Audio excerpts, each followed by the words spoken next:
Yaps, di video sebelumnya saya membagikan tutorial avatar elemen api, yang mana di sampel video tersebut ada 3 skin, yaitu pengendali api, pengendali air, dan pengendali tanah.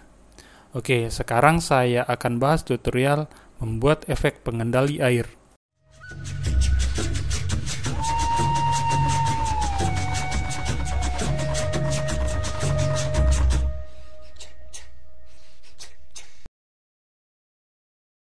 Itu sekilas skin pengendali air. Adapun tahapannya, kita mulai dari new project. Seperti biasa, ubah viewport ke posisi front atau numpad 1. Kemudian set kamera, Ctrl Alt 0, select kamera ke properties, background image, movie, pilih dan open. Split workspace dan workspace yang satunya, viewport ke front, hapus dulu cube, add plane, geser keluar area kamera, atur sedikit kamera, sedikit perspektif, lock kamera to view, biar arah kamera nggak berpindah. Ini plane saya ganti nama dulu jadi particle water, tempat keluarnya air. Kemudian ke kamera, geser biar perspektif. Sebentar, saya bikin plane lagi biar kelihatan dengan nama floor. Klik kamera, tarik ke atas. Yang floor saya sesuaikan biar kelihatan sama posisi view seperti background.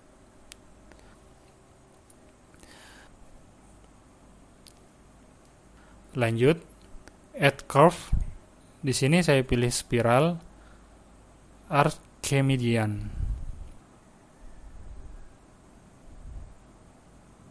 Turn, saya sampel 2. Height, naikkan sedikit. Radiusnya besarin, growth juga. Yang ujung saya extrude ke samping. Ujung awal juga sama. Yang ujung awal atau start ini sebisa mungkin mendekati sumber partikel ya. Kebetulan plane yang ini saya jadikan tempat keluarnya air, dan curve ini adalah rute airnya. Masih di curve, masuk ke physics properties, klik force field, tipenya curve guide. Sekarang ke objek particle water, masuk ke particle properties, tipe emitter, number disesuaikan dengan kebutuhan. Ini saya sesuaikan dulu dengan durasi skinnya, di mana frame start saya mengeluarkan air. Nah, ini contohnya. Saya mulai menggerakkan tangan di frame ke-30. Set frame start 30 dan air berakhir keluar di frame 60. Nah, dari frame ke-30 sampai 60, kalau numbernya 1000 terlihat banyak banget. Jadi saya kurangi. Di sini number dikira-kira aja. Lifetime ini adalah waktu partikel itu bergerak sampai akhir. Di sini juga saya kira-kira sekitar 150. Saya coba play.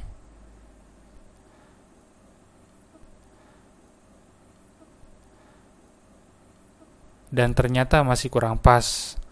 Partikelnya pergi duluan sebelum gerakan saya selesai. Saya coba tambah N-nya jadi 100.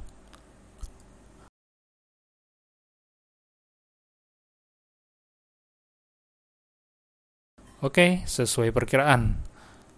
Lanjut buat partikel objeknya.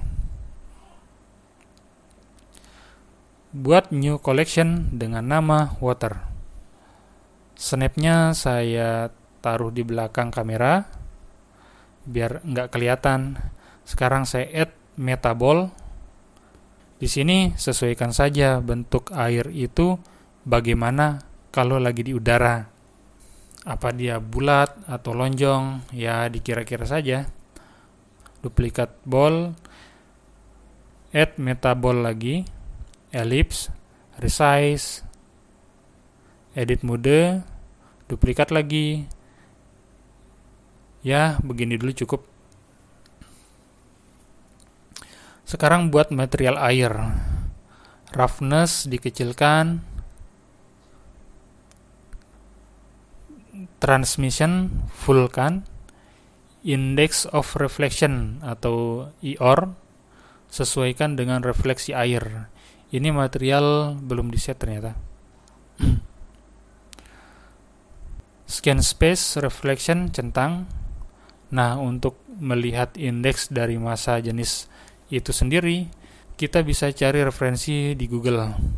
Ketik aja IOR, tinggal cari indeks dari air.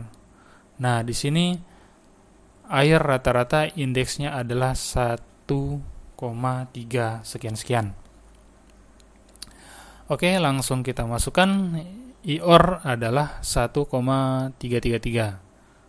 Viewport shading, saya coba ganti yang sesuai dengan shading dari video. Sekarang kembali ke particle water. Particle properties, render, render as, collection, interface, collection water. Scale saya naikkan, low camera saya disable dulu.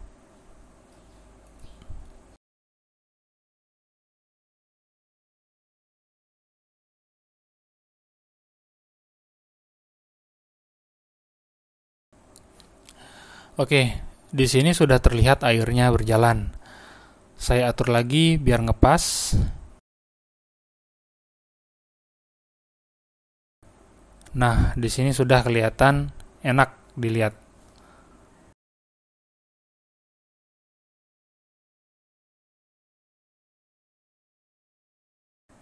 Saya rapiin dulu jalur airnya. Lanjut, sekarang tinggal buat refleksi bayangan atau shade shadow di floor.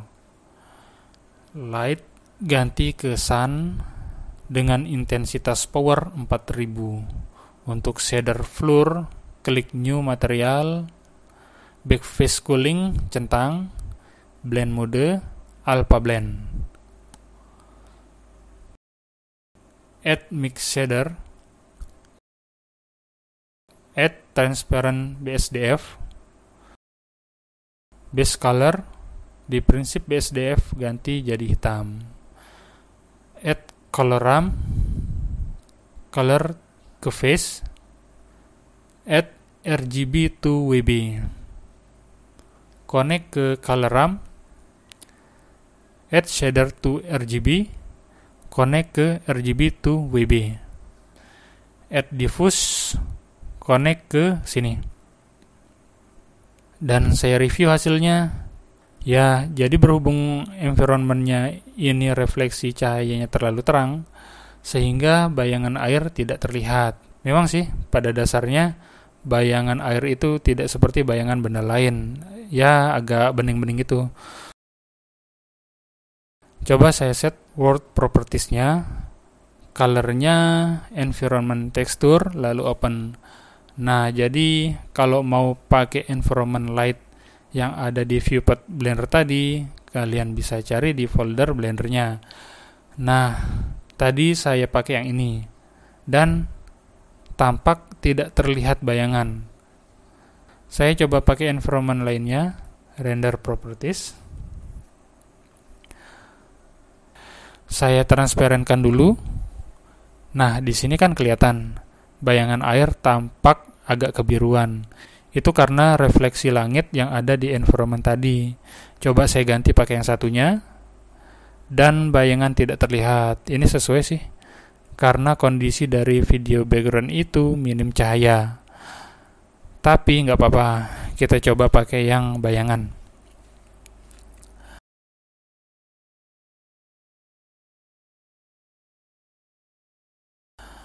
Kalau sudah, tinggal export.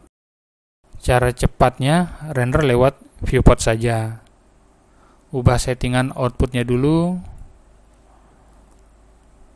folder output, buat folder baru. Selanjutnya tinggal viewport render animation. Tahap terakhir, buka Adobe After Effects, import source video. Source video saya set 25 fps. Dan satu lagi hasil render efek air tadi, interpret footage 24. Sebenarnya ngedit sampai compositing itu di Blender sendiri bisa kita lakukan.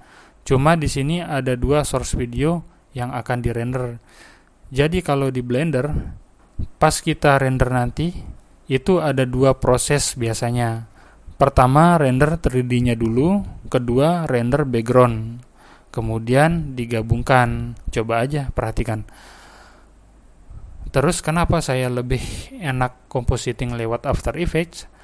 Nah, jadi ini kan mau saya buat air itu seolah-olah mengelilingi si pengendali air.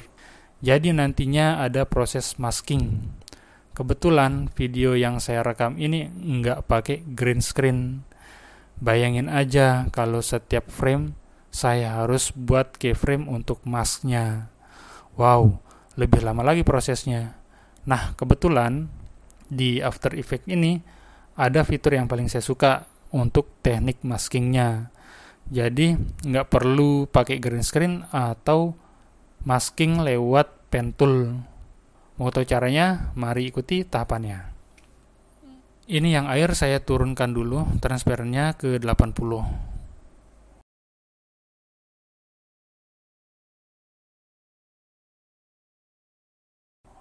Double klik source video.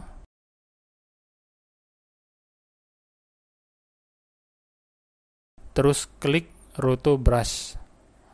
Tinggal brush area yang jadi masknya. Zet. Jadi yang bagian luar tinggal dihapus. Tahan Alt terus brush lagi. Next frame dan begitu seterusnya. Sampai selesai.